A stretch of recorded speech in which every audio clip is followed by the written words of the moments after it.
Elijah stood before Ahab and said, as the Lord lives, there shall be no rain until in this land, except according to my word. That was standing out. That was standing out. And I like that. I like that kind of standing out. Because when you read the story of Elijah, they look for him everywhere to capture him, they couldn't see him. Because God was the one holding him and hiding him from everybody else. They saw people like David.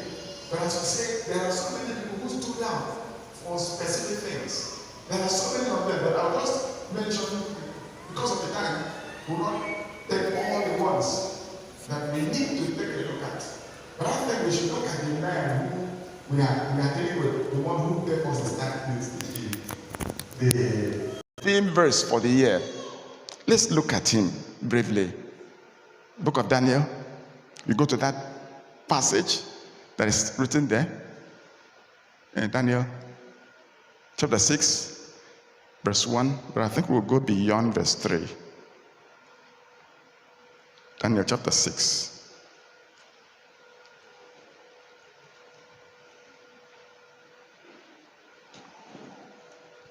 Are we there? From verse 1. It pleased Darius to set over the kingdom 120 satraps to be over the whole kingdom.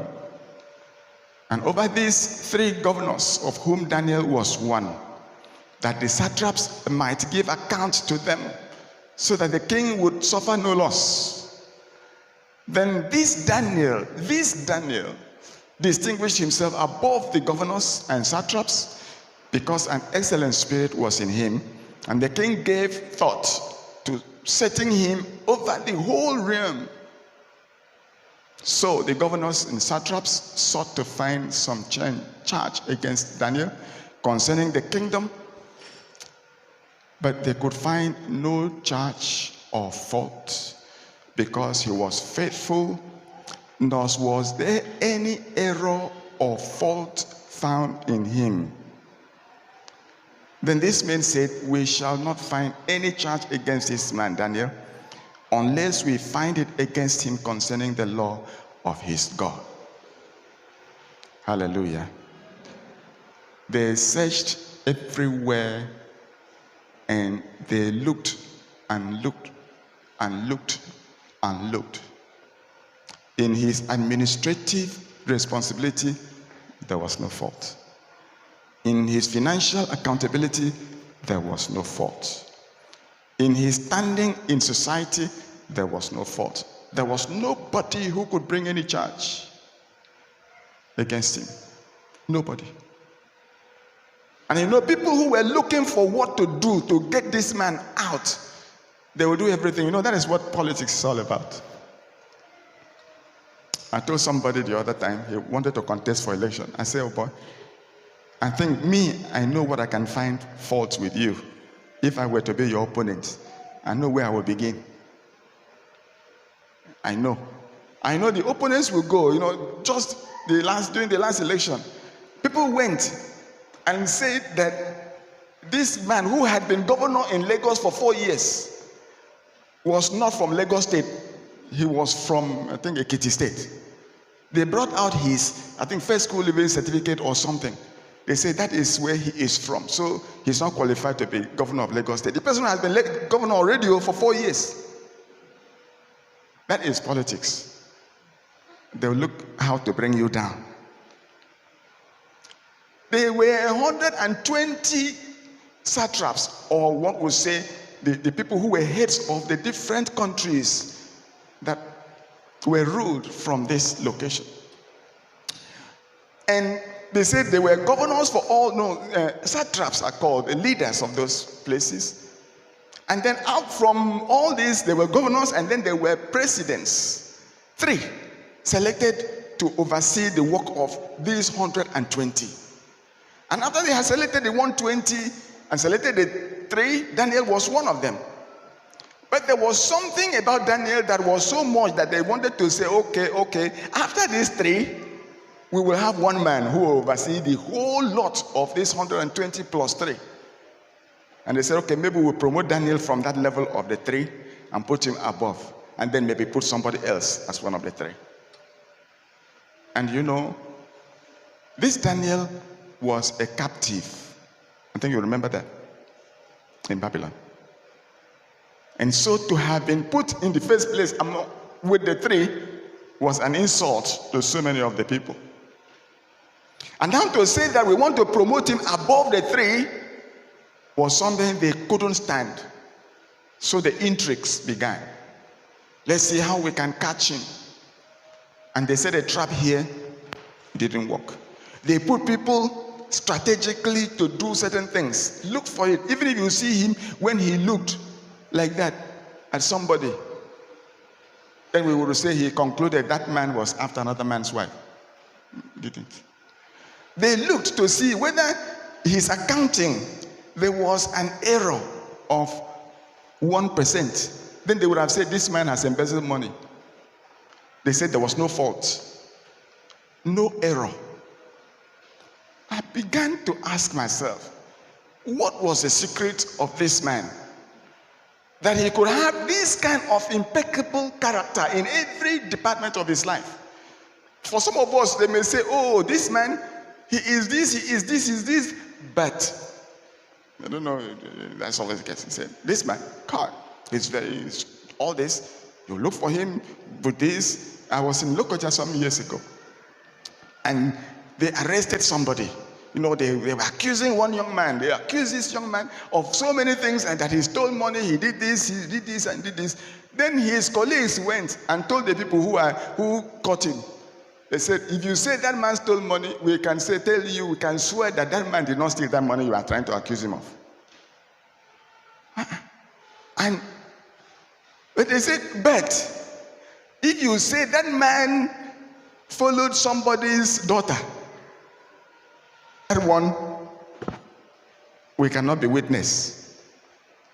So there are so many times we may be said to be one thing, but there is someone who knows something about us. But for Daniel, they set up all the investigative, whatever other group you can have. Even invited Mossad, the Israeli intelligence agency, that could carry a whole ship from the shore of a country. And the people are still looking, and the ship is carried away. And they don't know how. They carried drawings of aircraft from the... They went there and carried the drawings of the French Mirage and carried the thing back to Israel. They were still looking, the whole thing disappeared. That is the kind of intelligence agency they put after Daniel. But what did they find? Please, could you put up that verse again? That verse 3. Chapter 6.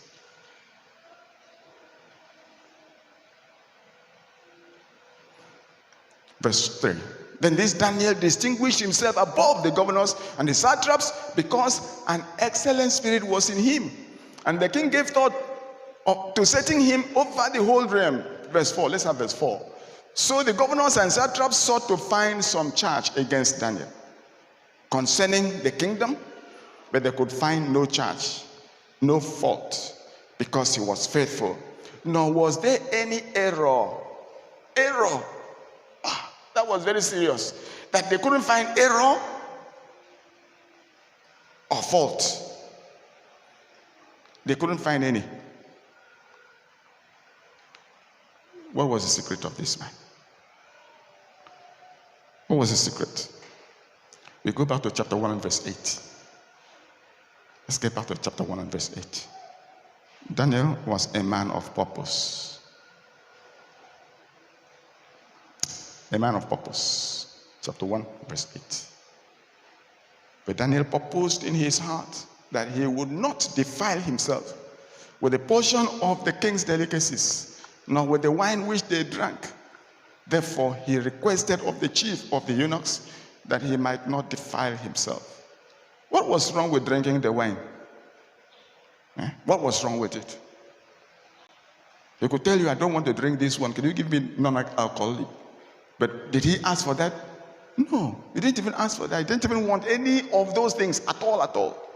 He said that thing will defile him. He will not take it.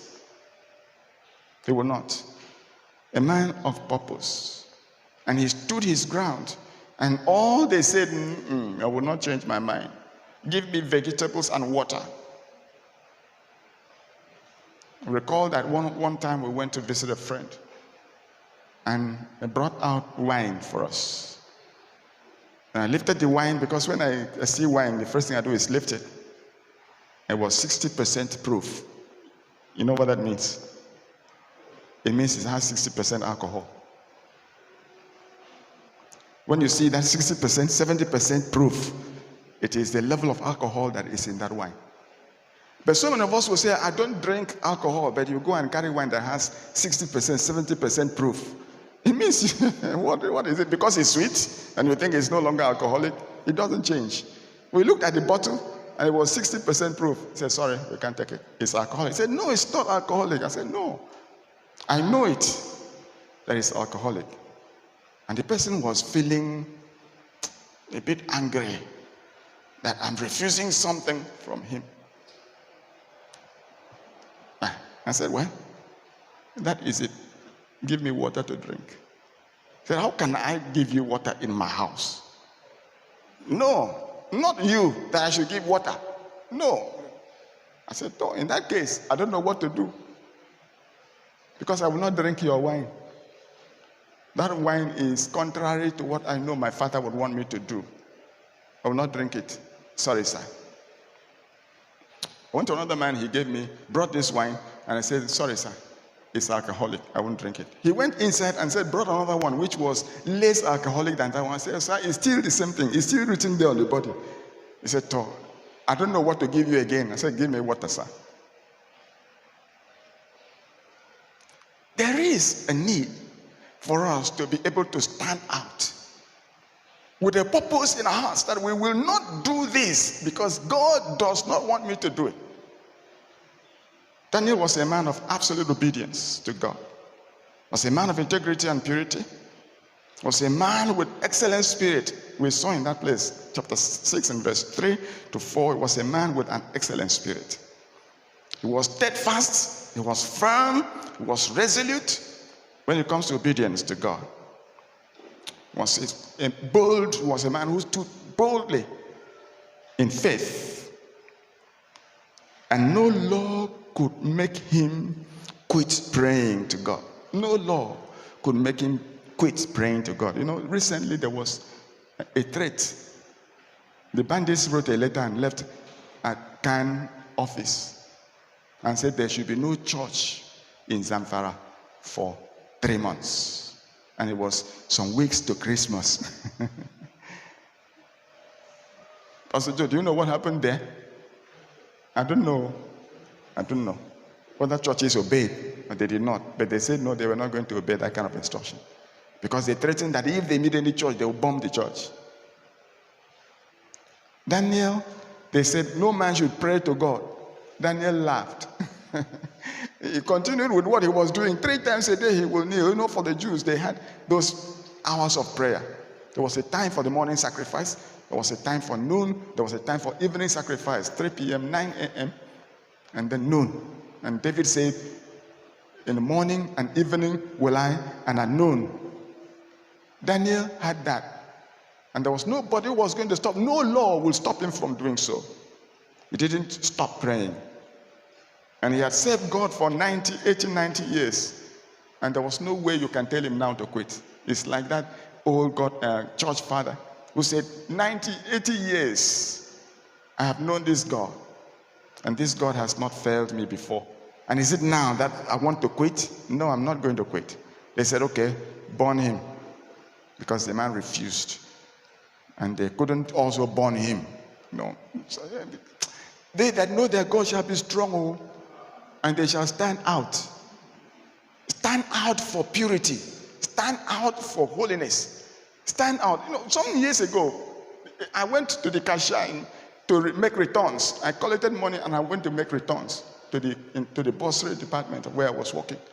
And as I gave the man my returns and I gave him a check, the man just laughed and laughed and laughed. I said, what is all this? What is funny about me? He told me, oh God, you know you are the only person who ever returns money in this place. That every other person always brings receipts to cover the advance, and they needed to collect more money because they always overspend. But you are the only person who will bring an underspend and return some money. In this place, no other person does it. I say, well, my own master will not allow me to spend that money. The God to whom I belong will not allow me to spend that money. Did that make me poor? God forbid. Because I have a God who honors his name. So this one we are talking about going to the top, not through the back door. If you are going to the top, through the back door. If you want to stand out, through the back door. You know, God is not glorified in that. And it is like gaining the whole world and losing your soul. And God forbid that you should do that. There are many other people we could look at, but we have looked at just two of the people. We'll just give a sketch of some of the other people and then we'll pray. You know, when Nehemiah came and after they built the wall, they said somebody over Jerusalem. He says Hanani and Hananiah, as if they're, very, very interesting names. Hanani and Hananiah. They said, Hananiah, the ruler of the castle, who was more faithful and God-fearing than many, he was given charge over Jerusalem. He was faithful and God-fearing more than many others. Nehemiah chapter 7 and verse 2. In the days of King Joash, there were people who were given responsibility over collecting money. In 2 Kings chapter 12 and verse 15, they are described as the people who dealt faithfully. 2 Kings chapter 12 verse 15. They dealt faithfully. It was in the days of King Joash. Moreover, they did not require an account from the men into whose hand they delivered the money to be paid to workmen, for they dealt faithfully. They just gave them the money, spend it. They knew them.